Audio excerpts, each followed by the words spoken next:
Hello and welcome to the module on univariate and bivariate analysis. By the end of this module, you would have understood what is statistical analysis, what is the purpose of doing such analysis, what are the different types of statistical analysis, what exactly is univariate analysis and what is bivariate analysis, and the difference between two types of analysis. Let us begin with understanding what is meant by statistical analysis.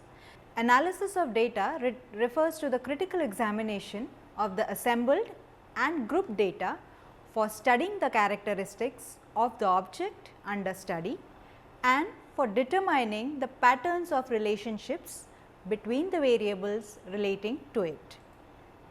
What is the purpose of doing such statistical analysis? Firstly, it summarizes the data into understandable and meaningful forms. Statistics makes the exact descriptions possible. The statistical analysis helps in identification of the causal factors underlying the complex phenomena. It also helps us in drawing of reliable inferences from the observed data. Lastly, statistical analysis also helps us in making estimations or generalizations from the result of sample surveys. Let us see what are the types of statistical analysis. The analysis may be broadly classified into two types, descriptive and inferential. Descriptive statistics describes the nature of an object under study. It may describe the data on one, two, or more than two variables and is accordingly termed as univariate, bivariate and multivariate analysis. On the other hand, inferential statistics is concerned with drawing the inferences and conclusions from the findings of the research study. There are two areas of statistical inferences, that is the statistical estimation and the testing of hypothesis. The statistical analysis, as you can see in the figure, can be broadly divided into descriptive and inferential. Descriptive can be further classified as univariate, bivariate and multivariate, whereas inferential can be further bifurcated as estimation analysis and testing of hypothesis. Let us now see what exactly is univariate analysis. It is a method for analyzing the data on a single variable at a time, when we are observing only one aspect of the phenomenon at a time. With single variable data, we can put all our observations into a list of numbers. Answers to the statistical problems by collecting and analyzing data on only one variable at a time is known as univariate analysis. Such type of univariate analysis explores each variable in the data separately. Sometimes the data is collected to analyze just one variable. For example, if a researcher records the income of all the employed residents of a particular area and tabulates that data, it would just depict one variable, that is the income of employed people in that area. Now let us see how to represent and analyze such one variable data. This can be done using a frequency distribution. It shows you the number of times an event occurs within the topic which is being researched. For example, if one were to ask the students about the mode of transport they take to come to college, and if the answers can be tabulated as given in the table, that is students' mode of transport to college along with the frequency. The mode of transport could be train, bus, bike, walking and so on. Accordingly, the numbers which you see in the frequency column are nothing but the actual number of students who use the corresponding mode of transport to travel to college. The second way of representing univariate data is using a graph. Graphs enhance the utility of the univariate analysis by providing visual representation of the distribution of that particular variable. There are different types of graphical analysis. The most commonly used is the histogram. Histogram is nothing but a bar diagram which conveys the relationship of one group or class of variable with the other variables. For example, income earned, which is represented on the y axis in lakhs of rupees, and the types of grain sown represented on the x axis in 4 states of India, can be taken as an example of histogram. The second graphical way of representing the data is using a frequency polygon. This is nothing but a graphical diagram displaying the area under the curve, which is represented by the values that variable takes. This type of chart is usually used to show time series graphs or the changes in rates over a period of time.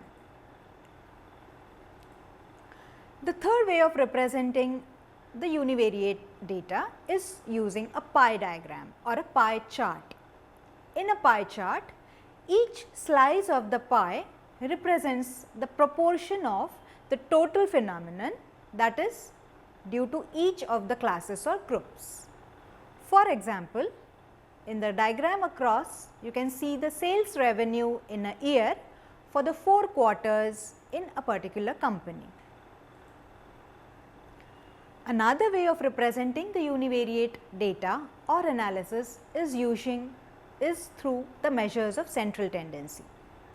These are commonly used for describing the center of a frequency distribution. The measures of central tendency include the mean, the median and the mode. The most common measure of central tendency is the average or the mean. The median, on the other hand, is the centermost value when the measurements are ordered according to their magnitudes, whereas mode is the value which occurs most frequently in your sample. The univariate analysis can also be used in the form of spread of the data. This can be done using the measures of variability or dispersion, which summarize a single number by providing important information about its spread or distribution. Range is most commonly used, which is nothing but the distance separating the lowest and the highest value. In other words, it is the difference between the minimum and the maximum value in your data. Skewness and kurtosis are other measures of dispersion which may be used. Skewness is nothing but lack of symmetry in your data, while kurtosis is nothing but sharpness of the peak of the frequency distribution. Standard deviation is also a very commonly used measure which tells us how much is the spread of the data. Now let us go to bivariate analysis. Often researchers are interested in gathering information not about just one variable, but more than one variables. For example, in a study on educational level of population, researcher also obtains data on other variables like age, sex, family income, distance of educational institutions, etc. When we consider only 2 variables at a time, we are actually studying bivariate data. In bivariate data, 2 values are recorded for each observation. For example, if we see the data on income and weight of individuals, so one column of your table would give you the income of the respondent in thousands of rupees, which may be termed as variable Y, and in the other column you will have the corresponding values of the weights in kilograms, which may be taken as a variable X. So these are 2 values for the same individual, his income as well as his weight. Such type of data is known as bivariate data. There are two important characteristics of the data which is revealed in this table. We can clearly see that the variable y, that is the income, increases. Simultaneously, the second variable weight x also increases. If we graph these two data, we will see that the points cluster along a straight line. When this occurs, the relationship between two variables is known as linear relationship. Now, let us see what are the usual types of variables which occur in our data. Let us start with the nominal variables. Nominal variables can be referred to as a set of categories that vary only in quality but not quantity. There is no order, distance or origin between such attributes or variables. For example, gender, male, female, race, white, black, Asian are examples of nominal variables. Now, let us go to ordinal variables. Here, the distance between the values of the variables do not have a precise numerical meaning. The distance between the categories is not known. The variables, however, are ranked on certain characteristics or attributes of the objects, and we only know the order of these categories. For example, when we usually have the contest winners, we place them at the first place, second place, third place, etc. Now, what are interval variables? Interval variables include those variables whose attributes are not only ranked or ordered, but also separated by a uniform distance between them. The numbers associated with interval variables usually have real meaning. Such measures have an arbitrary 0 point and a constant unit of measurement. The mathematical operations like addition, subtraction and calculation of mean or average are possible with such type of interval data. The examples of interval variables include age, income, city population, weight, height, etc. On the other hand, ratio measures are the same as interval measures, except that they are based on a true 0 point. For example, age. All statistical operations can be performed on ratio measures. The different type of variables and the type of inferential statistics could be summarized as given here. If we see the nominal variables like gender, we can compare their distributions using central tendency.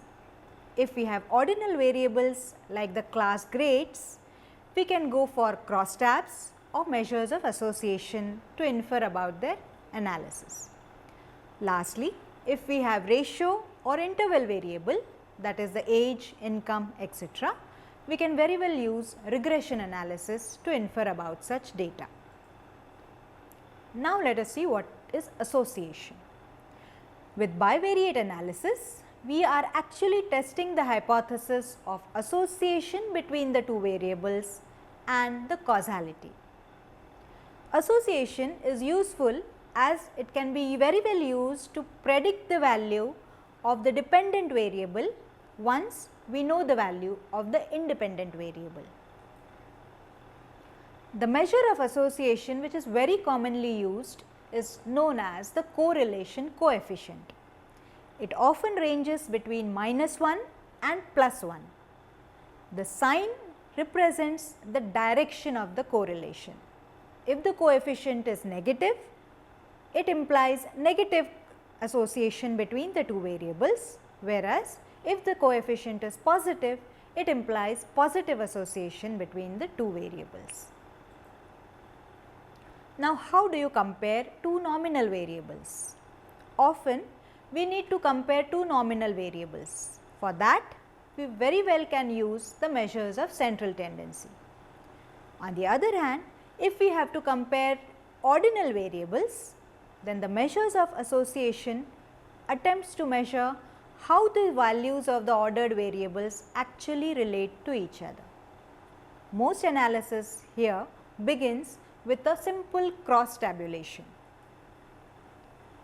If we consider a hypothetical data about education being important to improve one's status, our contingency table would look like gender, male, female, and they give out answers yes, no and not sure. So, if this information is tabulated as shown in the table clearly shows that the female respondents in our sample consider education being very important to improve one's status. If we want to compare two ratio variables, then regression analysis can be very well used to measure the degree of relationship between two or more ratio variables. In regression analysis, the dependent variable is generally denoted by the capital alphabet Y, whereas the independent variable is usually denoted by the capital alphabet X. If we want to compare interval variables, one statistic which is often used is the t-test. This statistical test is used to check whether two subgroups of a sample have large enough difference between their means. In other words, the difference between their means actually exists and is statistically significant. The module on t-test will clarify this comparison aspect. Let us quickly have a comparative look at the univariate and the bivariate data. Univariate data involves a single variable, whereas bivariate data involves two variables at a time. Univariate data does not deal with causes or relationships. On the other hand, bivariate data usually deals with causal or relationships data. Univariate data, the main purpose of univariate data is to describe. On the other hand, the main purpose of bivariate data or analysis is to explain.